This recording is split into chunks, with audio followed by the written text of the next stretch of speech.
hap i parë për të zhdukur atë që t'i the naftën dhe për t'i dhënë goditjen fatale Arabisë? Le të themi që luftrat shekujt apo vitet e fundit luftrat më të forta janë ato ekonomiket. Nëse unë ty të heq pikat më të forta që ke, ti nuk jeton dot pastaj pa ndihmën time. Duket sikur thash diçka duket si destruktive, në fakt hap një port tjetër dhe hap një derë tjetër ekonomike. Dhe varet se çfarë tani do luajë në ekonominë botërore për pjesën e popujve arab, se si do ndryshojnë dhe çfarë do prodhojnë, apo sepse ne po shikojmë dhe ndryshimet klimaterike, nuk do me thënë që Arabia do jetë gjithmonë në atë versionin që ne kemi parë në Zejt, apo por mund të ketë që mund të ketë ndryshime klimaterike që mund të bëjnë njësoj siç jetojmë dhe ne këtu në Europë me klimë më të çfarë efekti sjell botës ky zbulim?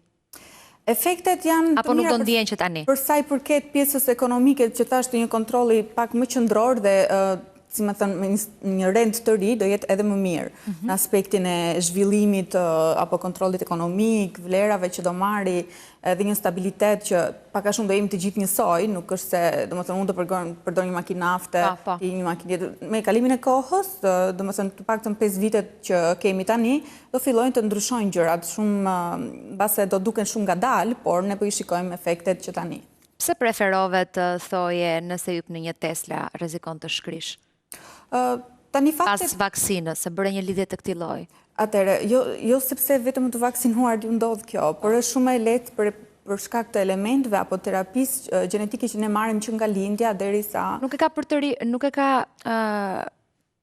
do me thënë nuk evolon vaksina në trupin e njeriu dhe të shkoj drejt një shkrirje apo drejt një zhdukjeje si lënd nga trupi dhe duhet të ketë domosdoshmërisht lidhje me makinën? Atëre, për sa kohë askush nuk në ka shpjeguar se çfarë përbërje ka vaksina, është shumë e vështirë që ne të përcaktojmë për çfarë do bëjnë në trupin tonë dhe çfarë roli do ketë eksaktësisht.